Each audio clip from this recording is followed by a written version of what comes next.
The invitation arrived on a Tuesday, slipped beneath my apartment door like a poisoned gift. Cream-colored cardstock, embossed with golden letters that seemed to mock me even before I read the words. Marcus Chen and Victoria Sterling request the pleasure of your company. My hands trembled as I held it, the expensive paper rough against my fingertips. Marcus, my ex-boyfriend of 5 years, the man who'd promised me forever in whispered declarations, only to leave me 3 months ago for Victoria, his boss's daughter, a woman whose monthly shoe budget exceeded my yearly salary. I should have thrown it away, should have burned it really, but humiliation has a particular taste, bitter and metallic, and I'd been choking on it for weeks. This wasn't an invitation. It was a summons to my own public execution. The fluorescent light in my studio apartment flickered, casting shadows across the water-stained ceiling. Outside, sirens wailed through the Brooklyn streets, punctuated by the rhythmic drip of the broken faucet I couldn't afford to fix. I worked double shifts at Luminosa, an exclusive Italian restaurant in Manhattan where the wealthy came to be seen, where a single bottle of wine cost more than my rent. I served them with a smile, invisible in my black uniform, a ghost moving between tables of laughter and expensive perfume. The wedding was in 2 weeks. I'd already planned to call in sick, to spend that Saturday nursing cheap wine and cheaper regrets. But then came Friday night, and everything changed. Luminosa was packed, the dining room thrumming with conversation and the clink of crystal. The air smelled of truffle oil, aged wine, and money. That particular scent of confidence that comes from never having counted pennies. I moved through the tables mechanically, my feet aching in shoes held together with superglue, my smile practiced and hollow. "Table 12 needs attention," Marco, the head waiter, hissed as I passed. "VIP, don't mess this up." Table 12 sat in the corner, partially obscured by a marble pillar and cascading ivy. It was our most private table, reserved for people who valued discretion over being seen. As I approached, I noticed them first. 2 men in dark suits standing near the entrance, their eyes constantly scanning the room. Security. Serious security. Then I saw him. He sat with his back to the wall, a position that gave him a clear view of every entrance and exit. Even seated, I could tell he was tall, his frame filling the custom-tailored charcoal suit that probably cost more than my car, if I'd owned a car. Dark hair, precisely cut. Hands that rested on the white tablecloth with deliberate stillness, a gold watch catching the candlelight. He was young, maybe early 30s, with the kind of face that belonged in films. Sharp jawline, olive skin, lips that suggested both cruelty and sensuality. But it was his eyes that stopped me mid-step. Dark, almost black. They lifted to meet mine with an intensity that felt physical, predatory, ancient. "Good evening." My voice came out steadier than I felt. "May I start you with something to drink?"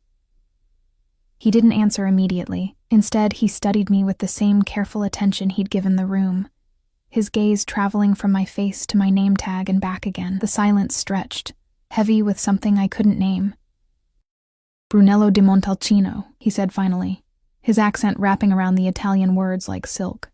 "The 2015, and bring a second glass." "I'm sorry, sir, but if you're expecting, the second glass is for you." My heart stuttered. I can't. I'm working. Humor me." It wasn't a request, despite the casual tone. His fingers drummed once against the table. A gesture so slight I almost missed it. Immediately, one of the suited men shifted, his hand moving to his jacket. I swallowed hard, my throat suddenly dry. "I'll bring the wine." My hands shook as I retrieved the bottle from the cellar, its label worn and precious. $800 for this vintage. I'd served it before, always wondering what it tasted like, whether it really justified the price. When I returned, he gestured to the empty chair across from him. Every instinct screamed at me to refuse, to maintain the professional distance that kept me safe. But something in his expression, not threatening exactly but absolute, made refusal seem impossible. I sat. He poured with practiced ease, the wine glowing ruby red in the candlelight. Up close I could smell his cologne. Something dark and expensive, cedar and smoke, and something else, something dangerous. "You're afraid of me." Not a question, an observation. don't know you. Yet you know to be afraid. A ghost of a smile touched his lips. Smart. He slid the glass toward me. Drink. The wine touched my tongue like liquid velvet, complex and warming. I'd never tasted anything like it. What's your name? He asked. Emma? Emma Hartley.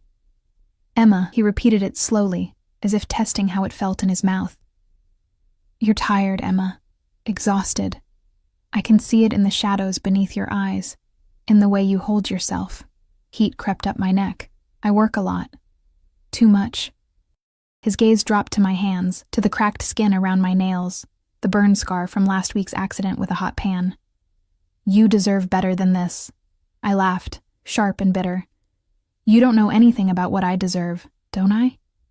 He leaned forward slightly, and I caught another breath of his cologne mixed with something else, the scent of power, of violence carefully leashed. Tell me, Emma. What brings that look to your face, that particular shade of pain? I should get back to work. Sit. Again, that tone that wasn't quite a command but left no room for disobedience. Your manager won't interrupt. I've made sure of it. My pulse quickened. Who are you? Does it matter? You're dangerous. The words slipped out before I could stop them. Yes, no denial, no deflection. Just simple truth. But not to you. Never to you. The certainty in his voice should have frightened me. Instead, something warm and treacherous unfurled in my chest. He reached into his jacket. I tensed, but he only withdrew a sleek black phone and placed it on the table between us. I'm going to ask you something, and I want you to think carefully before answering. I waited, my heart hammering. Do you want to disappear, Emma? Leave this life behind? Become someone new? That's not possible.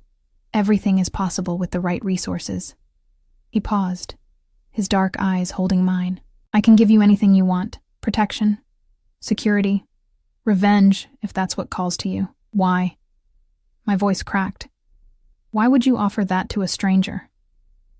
His expression shifted, something almost vulnerable flickering across his features before the mask of control returned. Because when I saw you moving through this room tonight, invisible to everyone else, I recognized something. A particular kind of loneliness. A particular kind of strength pretending to be weakness. He stood, towering over me, and extended his hand. Come with me, Emma. Let me show you what your life could be. I stared at his outstretched hand. Strong, scarred across the knuckles, adorned with a gold signet ring bearing an emblem I didn't recognize. Every rational thought screamed at me to refuse, to run, to cling to my small, safe, miserable life. But then, I thought of Marcus's invitation, still sitting on my kitchen counter. Thought of Victoria's perfectly manicured hand on his arm in the engagement photos that had circulated through social media like daggers.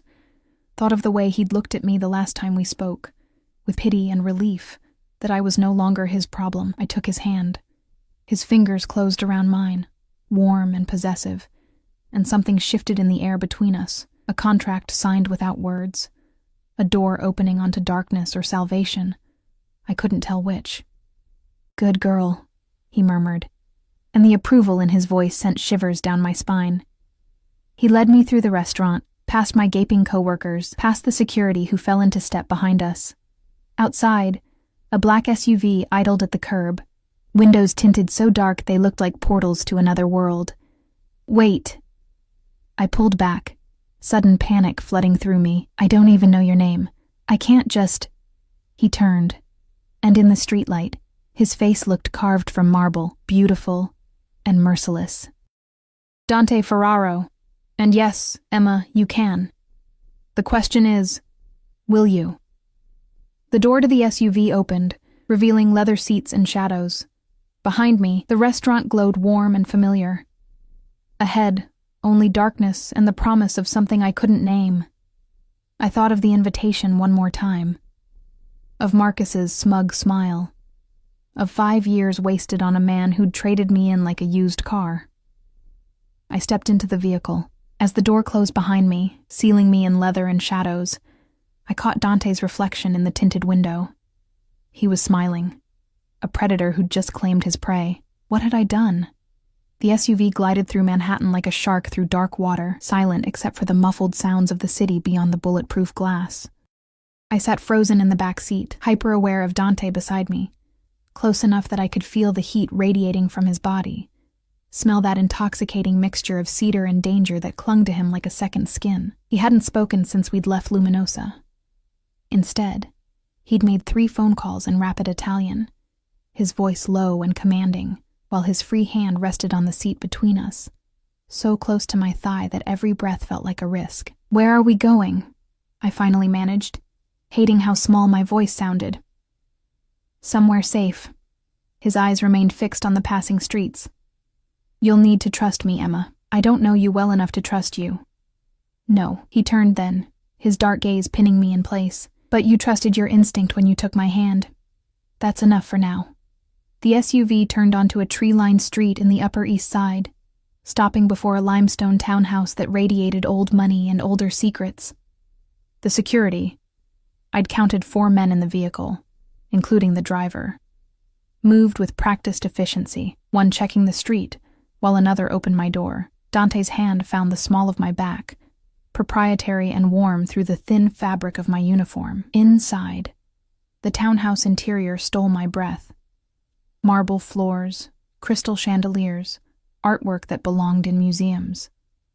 But it was the silence that struck me most, thick and expectant, as if the house itself was holding its breath. A woman appeared from a side room, older, elegant, dressed in black. She spoke rapidly in Italian to Dante, her eyes flicking to me with undisguised curiosity. "Rosa will take you upstairs," Dante said. "Shower. There are clothes in the bedroom. We have much to discuss, but first you need to feel human again. I should call someone. My roommate will worry. Already handled." He'd pulled out his phone before I could protest. "Your roommate received a text from your number 10 minutes ago, saying you left early with a migraine. You're covered for your shifts tomorrow and Sunday." Ice flooded my veins. "How did you—" "I told you, Emma. Everything is possible with the right resources." He stepped closer, and I caught the dangerous glint in his eyes. "You're under my protection now. That means I know everything. Where you live, who you talk to, what threatens you." His fingers brushed my cheek, gentle despite the possession in his touch. "Get used to it." Rosa led me up a sweeping staircase to a bedroom that could have housed 3 of my studio apartments. A dress lay across the bed, deep emerald silk that shimmered in the lamplight. Simple, elegant, expensive. "Signor Ferraro has exquisite taste," Rosa said in accented English, the first time she'd spoken to me directly. "He chose this himself. Shower. There." She pointed to an adjoining bathroom. "Take your time. He can wait." But could I? The shower was a masterpiece of marble and steam. I stood under water hot enough to burn, watching the grime and grease of the restaurant swirl down the drain. My mind raced, trying to piece together what was happening. Dante Ferraro. The name meant nothing to me, but the way people responded to him, the immediate deference, the careful distance, spoke volumes. And the way he'd looked at me, like I was something precious, something he'd already decided to keep. I should have been terrified, should have been planning my escape. Instead, I dried off with towels softer than clouds and slipped into the emerald dress. It fit perfectly, clinging to curves I usually hid beneath baggy uniforms. The woman in the mirror looked like a stranger, polished, beautiful, dangerous. Dante was waiting in a study lined with leather-bound books, a glass of amber liquid in his hand. He'd removed his jacket, his white shirt rolled to the elbows, revealing forearms marked with scars that told stories I wasn't sure I wanted to hear. His eyes darkened when he saw me. "Perfect. The dress is yours. Everything in that room is yours now." He set down his glass and moved toward me with the fluid grace of a predator. "Sit, Emma. It's time we talked honestly." I perched on the edge of a leather chair, while he leaned against the desk, close enough to touch, far enough to let me breathe. "You're wondering what I want from you," he said. "Among other things." A flash of amusement crossed his face. "Direct. I like that." He paused, seeming to choose his words carefully. I'm not a good man, Emma. I won't pretend otherwise. My family, we have certain business interests that exist outside conventional law. You're a criminal. My voice was steady despite the fear coiling in my stomach. I prefer entrepreneur, but yes, if you need simple labels. He crossed his arms, the movement making his shoulders strain against his shirt. I'm telling you this because I won't lie to you. Not now, not ever. You deserve to know exactly what you've walked into. Then let me leave. No. The word was soft, but absolute. Not yet. Not until you've heard my proposal. I stood, anger finally cutting through the fog of confusion and attraction. You can't keep me here against my will. He moved faster than I expected, closing the distance between us until I was backed against the bookshelf, surrounded by his heat and the scent of cedar and smoke. His hands braced on either side of my head, caging me in without touching. I could. He murmured, his breath warm against my cheek. I could keep you here, in this house, in this room, and no one would ever find you. I have the resources, the power, the connections. His eyes searched mine, dark and fathomless, but I won't. Because what I want, Emma, isn't your body in a cage, it's your choice. Your willing participation in what I'm about to offer, which is marriage. The word hung between us like a grenade. I laughed, sharp and disbelieving. You're insane. Possibly. He didn't move. Didn't give me space. But I'm also serious. I need a wife, Emma. Someone who can stand beside me at events. Someone who can smile and lie and make my enemies believe I'm human enough to love. Someone unexpected enough that no one will see through the arrangement. There are thousands of women who would— I don't want thousands of women. I want you. His hand rose, fingers tracing the line of my jaw with devastating gentleness. From the moment I saw you tonight, moving through that restaurant like a ghost no one bothered to see, I knew. You're perfect. Invisible enough to be overlooked. Beautiful enough to be believable, and desperate enough to say yes. The cruelty of his honesty should have hurt. Instead, it felt like relief. Someone finally seeing me clearly, without illusions or false kindness. What do I get? I asked, hating the tremor in my voice. Everything. He stepped back, giving me room to breathe. Money, protection, a new identity if you want it, and revenge, if that's what burns in your heart. Marcus's face flashed through my mind. The invitation. Victoria's diamond ring that cost more than I'd earn in 5 years. There's a wedding, I heard myself say. My ex-boyfriend. He invited me to watch him marry his new girlfriend. It's in 2 weeks. Dante's expression shifted, something predatory and pleased sliding across his features. And you want to arrive on my arm. Show him what he lost. Make him choke on his own smugness.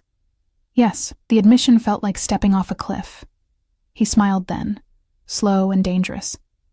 Then we have a deal, Tesoro. You'll be my wife. In name, in public, in every way that matters. And I'll give you the tools to destroy anyone who's ever made you feel small. What about privately? The question emerged barely above a whisper. His eyes burned. Privately, you're safe from me. I won't touch you unless you ask. Won't come to your bed unless you invite me. This is business, Emma, not a prison sentence. But the way he looked at me, hungry, possessive, barely leashed, suggested business might become something else entirely. When? I asked. Tomorrow. I have connections. A judge who owes me favors. We'll be married by sunset. He pulled a phone from his pocket, different from the one I'd seen earlier. This is yours now. Untraceable. Secure. Use it to contact me, and only me. He handed it to me, and our fingers brushed. The contact sent electricity racing up my arm. One more thing, he said, his voice dropping to something almost tender. From this moment forward, you belong to me, Emma, not as property, as something far more valuable. Under my protection, my name, my power, that means no one touches you, no one threatens you. No one makes you feel less than the queen you're about to become. And if I change my mind, his jaw tightened. Then you'll break something in me I didn't know could still break.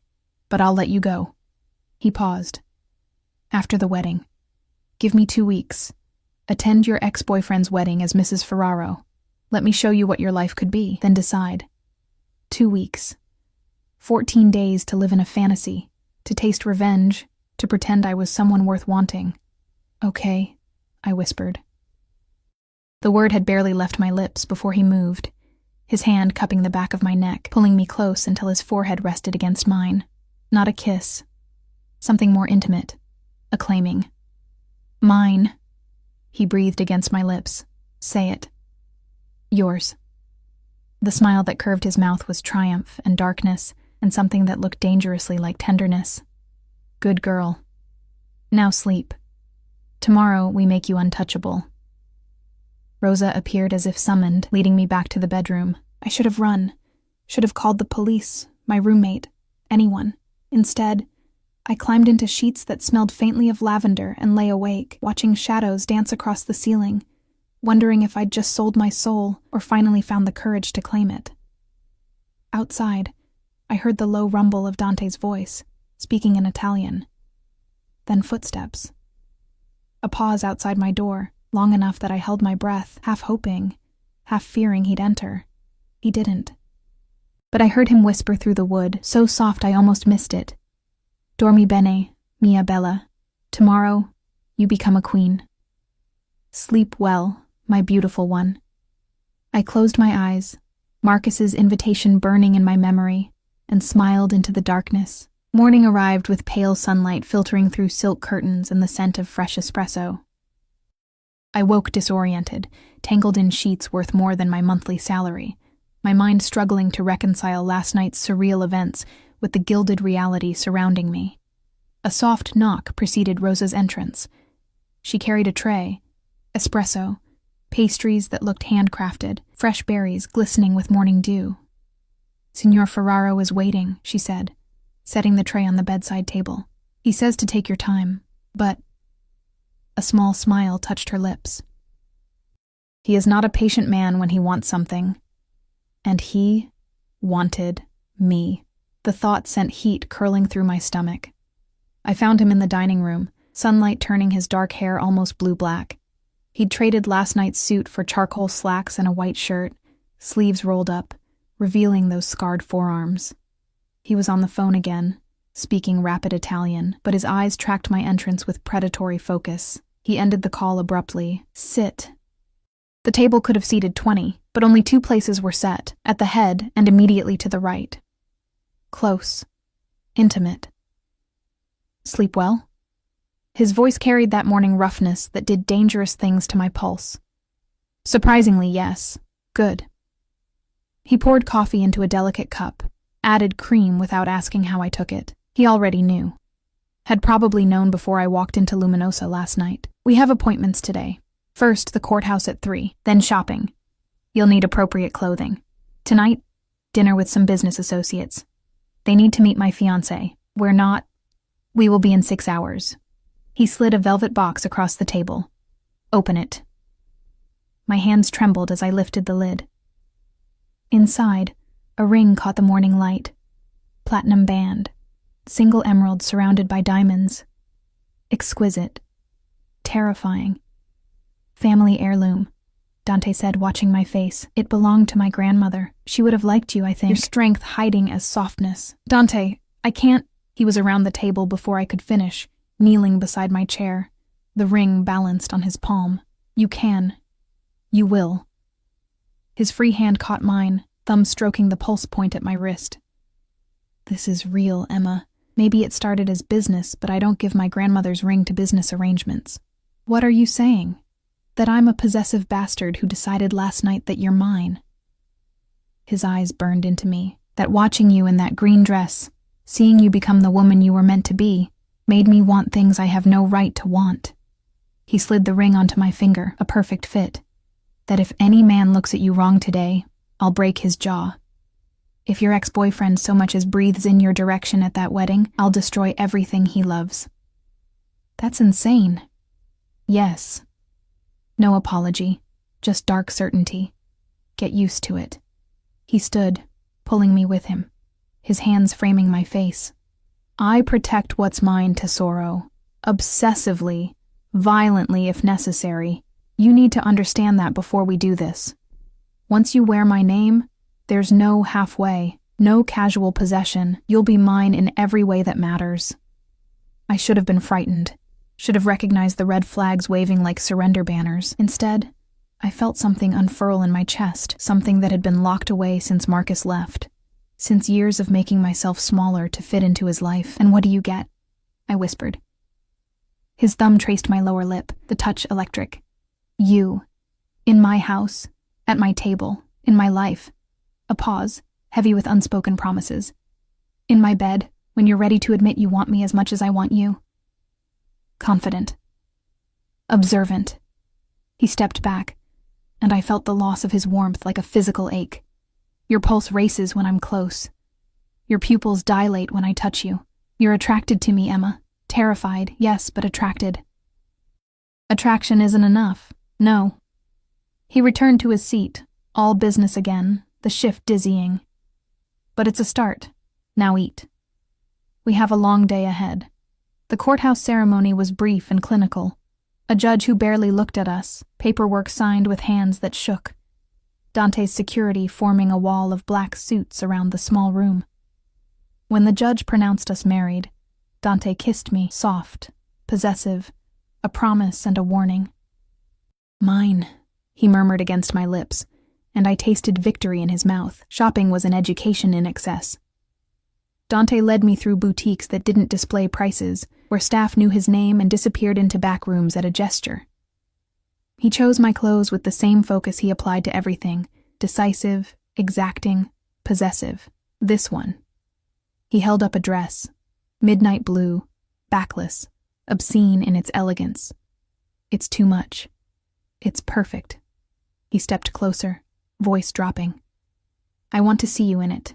Want every man in that restaurant tonight to know you're untouchable. Want them to see this. His fingers grazed the emerald ring. And understand that touching you means death. You can't kill everyone who looks at me. His smile was all edges. Watch me.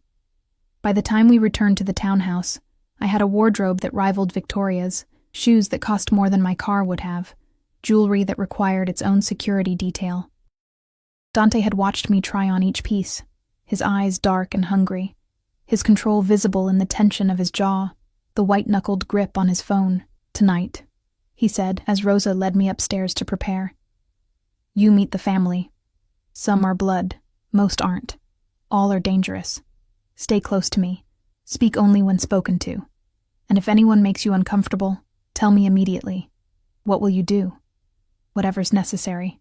He caught my wrist, pulling me back against his chest. I felt his heartbeat, fast and fierce. You're under my protection now, Emma. That means something in my world. It means you're untouchable, sacred. His lips brushed my ear. It means I'll burn down cities before I let anyone hurt you. The restaurant, Siciliana, in Little Italy, closed to the public for our private dinner. Dante's hand never left the small of my back as we entered, his touch possessive and warm. The men waiting inside stood as one, their eyes assessing, calculating.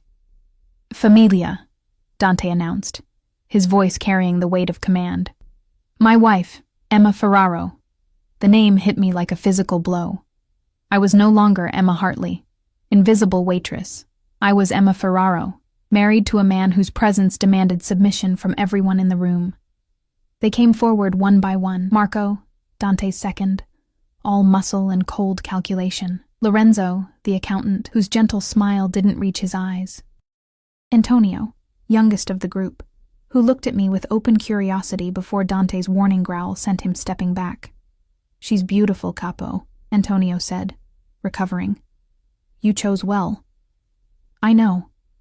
Dante's arm wrapped around my waist, pulling me against his side. She's also off limits. Spread the word. Anyone who looks at her wrong answers to me. Dinner was a masterclass in controlled violence. The men spoke in a mixture of Italian and English, discussing shipments and territories and problems that needed handling. Dante translated when necessary, his hand finding mine beneath the table, fingers intertwining, thumb stroking my palm in soothing circles. You're doing well, he murmured during a lull in conversation. They like you. How can you tell? They're still breathing. His smile was dark humor and absolute truth. Halfway through the main course, his phone buzzed. He glanced at the screen, and something dangerous flickered across his face. "Excuse me." He stood, his hand on my shoulder firm, grounding. "Emma, stay here. Marco, watch her." He disappeared into a back room, and the temperature at the table dropped. Marco shifted closer, his bulk between me and the door, while the others continued eating as if nothing had happened. But I felt the tension, coiled springs waiting to snap. 5 minutes passed. 10. I could hear Dante's voice through the door, low and lethal, speaking Italian too fast for me to catch, then silence. The door opened, and Dante emerged, his expression carefully blank, but I saw the rage simmering beneath the surface, saw the way his hands clenched and released, knuckles white. "We're leaving." He pulled me from my chair with barely controlled violence. "Now." In the SUV, his silence was deafening. His hand found my thigh, gripping hard enough to bruise, as if anchoring himself. "What happened?" I asked. "Your ex-boyfriend." The words came out ground glass. "He called you 6 times today. Left messages." Ice flooded my veins. "How do you—" "I told you, Emma. I know everything." He turned to face me, and the possession in his eyes stole my breath. "He wants to talk. Says he made a mistake. Says he still loves you. Marcus. Calling me. After 3 months of silence." "When did he—" "This afternoon. After the engagement announcement hit the society pages." Dante's laugh was bitter. "After he saw that Emma Hartley married Dante Ferraro. Suddenly you're worth his time again." Understanding crashed through me. Marcus hadn't called because he loved me. He'd called because I'd become valuable, because I'd married someone who made him look small. "I don't want to talk to him." "Good." Dante's hand moved from my thigh to cup my face, fierce and possessive. "Because if he comes near you, I'll kill him." "Not a threat, Emma. A promise. You're mine now. He had his chance and threw you away. He doesn't get another one." The SUV pulled up to the townhouse, but Dante didn't release me. Instead, he pulled me into his lap, my dress riding up, his arms banding around me like steel. "Say it," he demanded, his forehead against mine. "Say you're mine. I'm yours. Again." "I'm yours, Dante." His control snapped. His mouth crashed against mine, no longer soft or careful, but consuming. I opened for him, tasting rage and possession and something desperate. His hands tangled in my hair, angling my head, taking everything I offered and demanding more. When we finally broke apart, both breathing hard, his eyes glittered with dark promise. 2 weeks, he rasped. "You gave me 2 weeks, but Tesoro, I don't think I can wait that long before I make you mine in every way." The days that followed blurred into a fever dream of luxury and possession. Dante was everywhere, his hand at my back during business meetings, his eyes tracking me across rooms, his presence a constant weight I felt even when he wasn't visible. He'd been serious about the obsession, about the jealousy that turned his jaw to granite whenever another man's gaze lingered too long. 3 days after our courthouse wedding, I witnessed exactly how far his protection extended. We were at a charity gala in the Plaza Ballroom. Another test, another introduction to Dante's world. I wore the midnight blue dress he'd chosen, his grandmother's emerald catching light with every breath. His hand rested possessively on my hip as we moved through the crowd, his touch broadcasting ownership to everyone watching. A man approached, older, silver-haired, expensive suit, the kind of confidence that came from inherited wealth. His eyes traveled over me with undisguised interest. "Dante," he said, extending his hand. "Good to see you." "And who is this exquisite creature?" I felt Dante stiffen beside me, felt the temperature drop. "My wife." The words came out wrapped in warning. "Emma Ferraro." "Wife?" The man's eyebrows rose. "How delightful. I didn't know you were the marrying type." He reached for my hand, clearly intending to kiss it. He never made contact. Dante moved with terrifying speed, his body between us, his hand catching the man's wrist with crushing force. "Touch her, and you'll lose the hand." The ballroom noise seemed to fade, conversations dying as people turned to watch. Dante, I meant no offense. You looked at her like she's yours to touch. She's not. Dante's voice carried across the sudden silence, each word a blade. She's mine, and I don't share. Marco appeared from nowhere, along with 2 other security personnel. The message was clear: leave or be removed. The man retreated, cradling his wrist, and the party slowly resumed, but I felt the stares, heard the whispers, saw the fear and fascination in equal measure. That was excessive, I managed once we were alone in a corner. That was necessary. Dante's hand cupped my face, forcing me to meet his eyes. You need to understand something, Emma. In my world, perception is everything. If I let one man touch you without consequence, others will try. If I show weakness, you become a target. So this is all performance? His jaw tightened. This is survival. Mine and yours. His thumb traced my cheekbone, the touch gentle despite the violence still simmering in his gaze. But don't mistake the performance for the feeling. When I said you're mine, I meant it. When I threatened him, I meant it. The rage I feel when another man looks at you like he has rights, his voice dropped to something raw. That's real, Tesoro. That's the part I can't control. That night, I lay awake in my gilded bedroom, listening to Dante pace the hallway outside.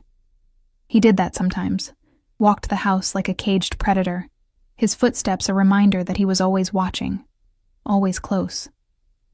A soft knock preceded his voice. Emma, are you awake? I should have pretended sleep. Instead, I found myself at the door, opening it to find him still dressed, exhaustion etched in the lines around his eyes.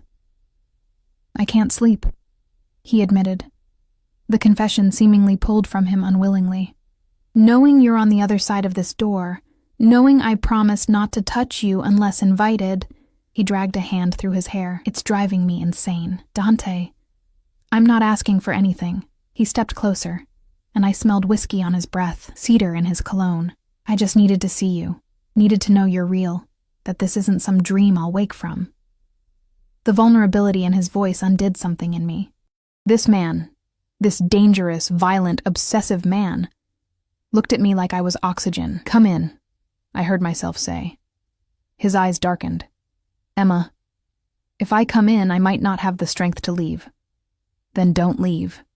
He was through the door before I could reconsider, his hands framing my face, his forehead resting against mine. Tell me to stop. Tell me this is too fast, too much. Tell me you need more time. Instead, I kissed him.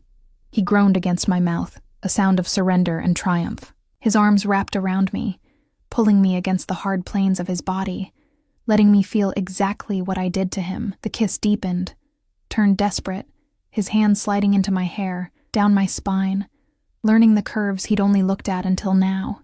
Dio. He breathed against my neck, his lips tracing fire along my pulse.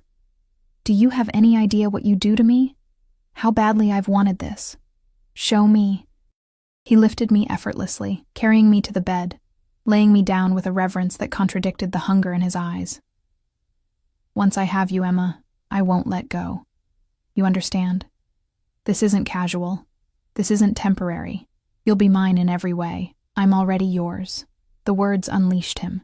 His mouth claimed mine with bruising intensity while his hands explored, mapping territory he'd claimed but never touched.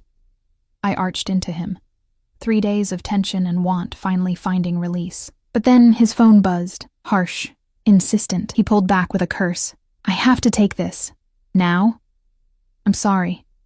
He pressed a kiss to my forehead, tender despite the frustration visible in every line of his body.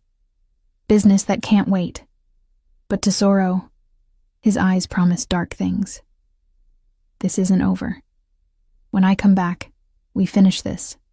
He left, and I heard him on the phone in the hallway, his voice sharp with command. I lay in tangled sheets, my body still humming with unfulfilled need, wondering what kind of business called at 2 a.m. The answer came the next day. I woke to find Dante gone. A note on my bedside table in strong, slashing handwriting. Had to handle something. Marco will stay with you. Don't leave the house. D. Marco appeared at breakfast, his expression grim. Signora, please stay inside today. Dante's orders. What's happening?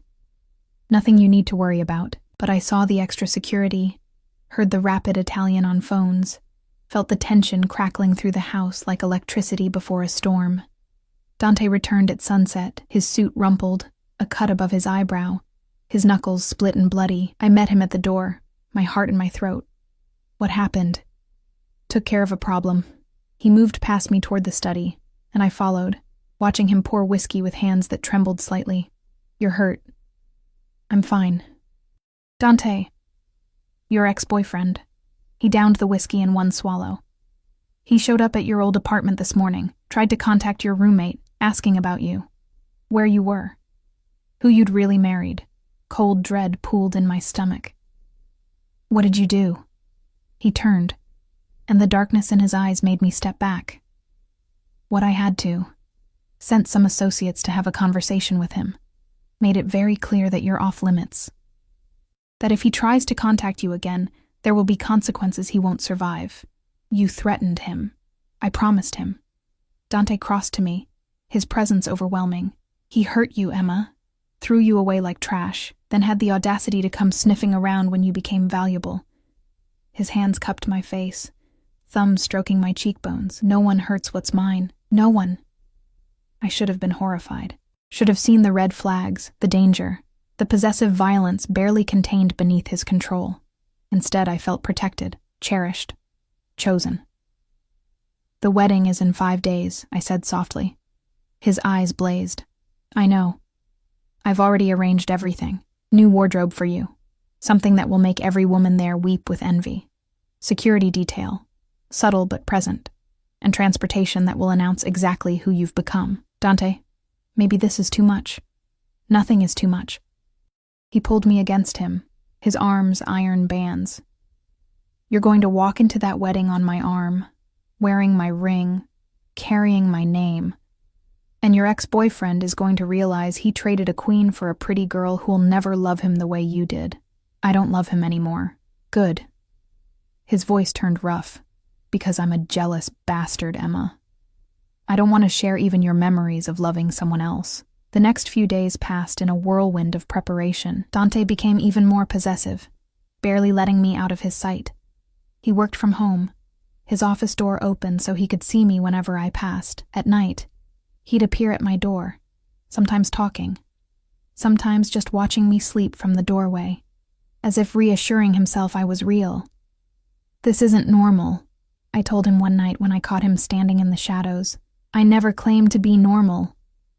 He moved into the lamplight, and exhaustion shadowed his features. I'm obsessed, Emma, with you, with keeping you safe, with making sure no one ever makes you feel small again. He sat on the edge of my bed, his hand finding mine. It scares you. Sometimes.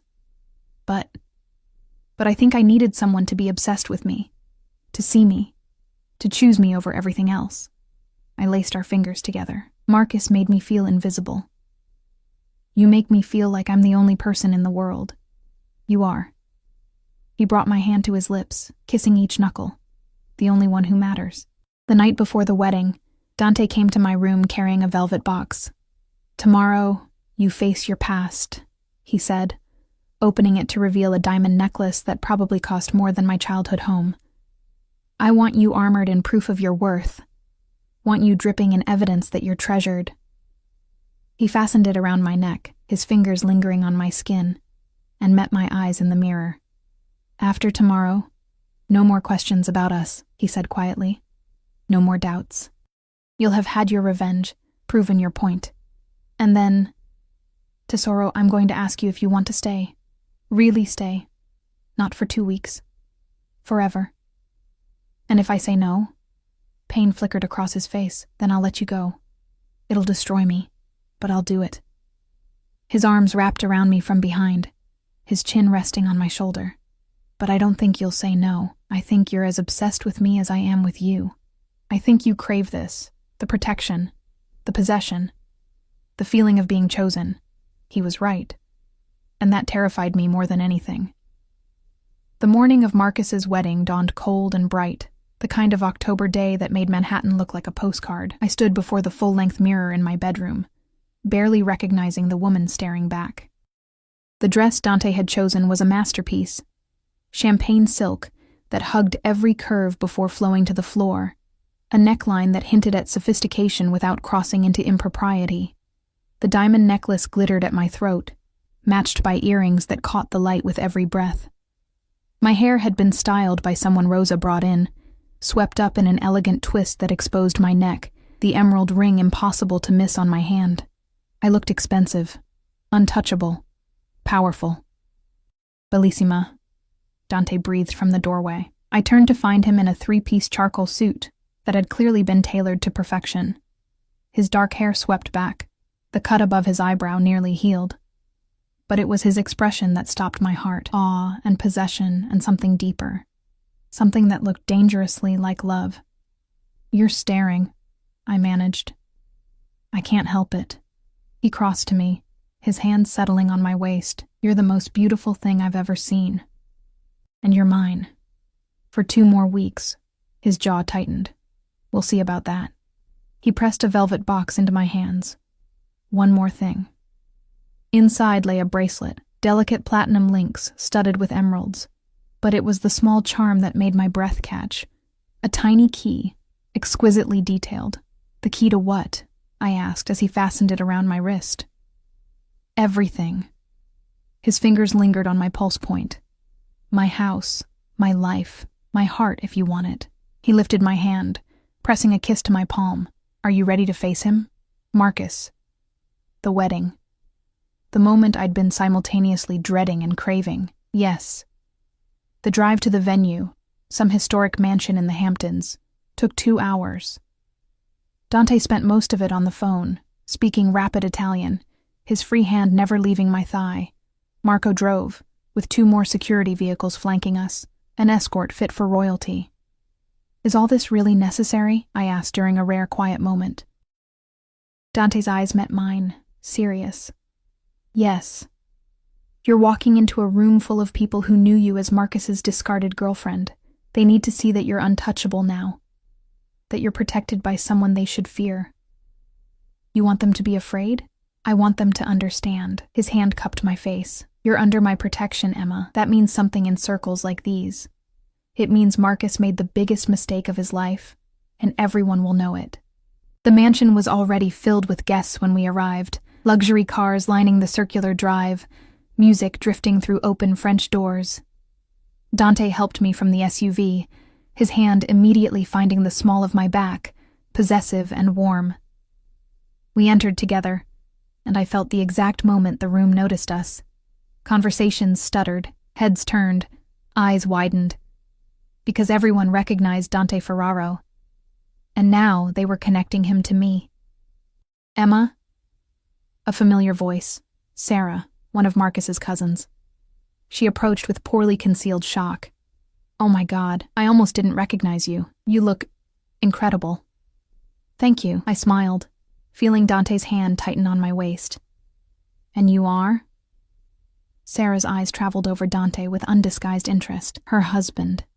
Dante's voice carried that edge of warning I'd come to recognize. "Dante Ferraro." Sarah's face paled. She knew the name. Everyone in New York society knew the name. "Congratulations," she stammered, backing away. More people approached, drawn by curiosity and shock. Each time, Dante introduced himself with that same possessive certainty, his body language making it clear I belonged to him. I watched their reactions, the fear, the envy, the dawning understanding that I was no longer the girl they could pity or ignore. Then I saw Marcus. He stood near the altar, resplendent in his tuxedo, Victoria beside him in a white gown that probably cost 6 figures. But he wasn't looking at his bride. He was staring at me, his face a mask of shock and something that looked like regret. Dante felt my tension. "That's him." "Yes." His arm wrapped around me, pulling me against his side. "He's nothing, Tesoro. A boy playing at being a man. Look at him, already regretting his choices." Marcus started toward us, but Dante's security materialized from the shadows, a wall of black suits that stopped him mid-step. The message was clear. "You don't approach without permission." "Dante," I whispered. "Let him come." His eyes blazed. "Why?" "Because I need to face him. Need to know this is real. He studied my face for a long moment, then nodded sharply. The security parted. Marcus approached like a man walking to his execution, his eyes never leaving my face. Emma, you look... I heard you got married, but I didn't believe it. Dante's voice could have cut glass. She's my wife. Emma Ferraro. Marcus's attention finally shifted to Dante, and I watched him pale, watched fear flicker across his features. I didn't know. If I had, I never would have what? Dante stepped forward, and Marcus retreated, called her repeatedly, showed up at her apartment, tried to worm your way back into her life the moment she became valuable. I made a mistake, Marcus said, his voice shaking. Breaking up with Emma was the biggest mistake of my life. Good. Dante's smile was all teeth. Live with it. Because you'll never get another chance. She's mine now, under my protection. And if you ever contact her again, if you even think about her, I'll make sure you regret being born. Dante. Victoria appeared, her hand on Marcus's arm, her eyes cold. We don't want any trouble. Then stay away from my wife. He turned to me, his expression softening. Have you seen enough, Tesoro, or do you want to stay and watch him marry his consolation prize? The cruelty of the words should have bothered me. Instead, I felt liberated. Free. I've seen enough. We left before the ceremony even started, walking out of that mansion and that life like it had never mattered. In the SUV, Dante pulled me into his lap, his arms wrapping around me, his face buried in my neck. Are you okay? He asked, his voice muffled. I'm perfect. And I meant it. The closure I'd thought I needed from Marcus's reaction paled in comparison to the realization I'd just had. Dante? He lifted his head, his eyes searching mine. What is it? I don't want to leave. Not after 2 weeks. Not ever. His entire body went still. Emma, I know it's fast. I know it's insane. But somewhere between your obsession and your protection and your possessive jealousy, I fell in love with you. I cupped his face, feeling the stubble rough against my palms. I love that you see me, that you chose me, that you look at me like I'm the most valuable thing in your world. You are. His voice cracked. You're everything, Emma. From the moment I saw you in that restaurant, invisible to everyone else I knew, you were meant to be mine. Then keep me. I kissed him, pouring everything into it. Gratitude, desire, love. Keep me, Dante. Make me yours in every way. He groaned against my mouth, his control finally shattering. Marco, take us home. Now. The drive back to Manhattan was a blur of desperate kisses and whispered promises. By the time we reached the townhouse, I was half out of my dress, Dante's tie discarded somewhere in the SUV. He carried me inside, up the stairs, past a smirking Rosa, into his bedroom. A room I'd never entered before. Dark wood, navy sheets, everything screaming masculine power. Last chance. He breathed against my lips as he lowered me onto the bed. Tell me to stop, and I will. Tell me you need more time. I need you. I pulled him down, feeling his weight, his heat, the hard evidence of exactly how much he wanted me. All of you. Forever. What happened next was consuming. He worshipped every inch of skin as he slowly removed my dress, his mouth following his hands, learning what made me gasp, what made me beg. When he finally claimed me completely, it felt like coming home, like every moment of my life had been leading to this, to him, to us. Afterward, we lay tangled together, his fingers tracing lazy patterns on my skin, my head on his chest, listening to his heartbeat slow. I need to tell you something, he said quietly. I tensed. What? The night I saw you at Luminosa, it wasn't chance. I'd been watching you for weeks. I lifted my head to look at him. What? One of my associates owns the building where you used to live. He mentioned a tenant who worked double shifts, who never caused trouble, who had an ex-boyfriend harassing her. His hand cupped my face. I looked into you, saw your picture. And I became obsessed, started finding reasons to eat at Luminosa, hoping to see you. That night when you served my table, it felt like fate. So this was all planned? The meeting was planned? Everything after? He smiled, soft and vulnerable. That was real. My obsession, my possessiveness, my need to protect you, all real. You weren't supposed to matter this much. You were supposed to be a convenient arrangement. His thumb stroked my cheek. Instead, you became everything. I should have been angry about the manipulation. Should have felt used. Instead, I felt chosen, pursued, wanted with an intensity I'd never experienced. I love you, I whispered. His eyes closed, as if the words pained him. I love you, tesoro mio, more than I have words to express. You're my obsession, my possession, my everything. He kissed me, slow and deep, and I promise I'll spend every day of our lives making sure you never regret choosing me. 2 months later, I stood in that same bedroom, watching snow fall over Manhattan through floor-to-ceiling windows. My phone buzzed with a text from Sarah, a picture from Marcus and Victoria's honeymoon, both looking miserable despite the tropical backdrop. I deleted it without responding. Behind me, Dante emerged from the shower, water still clinging to his skin, his eyes finding me with that possessive heat that never faded. Thinking about the past? He asked, wrapping his arms around me from behind. No. I leaned into his warmth, into the safety of his obsession, into the life we'd built from a chance encounter and a desperate choice. Just grateful for the present and the future. I turned in his arms, seeing my forever in his dark eyes. The future is ours. He kissed me then, possessive and tender, a promise and a claiming all at once. Outside, the city glittered with possibility. Inside, I'd found something I never knew I was searching for. A love that was obsessive, protective, and absolutely mine. Marcus's wedding invitation still sat in a drawer somewhere, a reminder of who I used to be. But as Dante lifted me into his arms, carrying me back to bed with that predatory smile I'd come to crave, I knew exactly who I'd become. Emma Ferraro. Wife to a dangerous man, queen of my own life, loved with an intensity that bordered on madness, and I wouldn't have it any other way.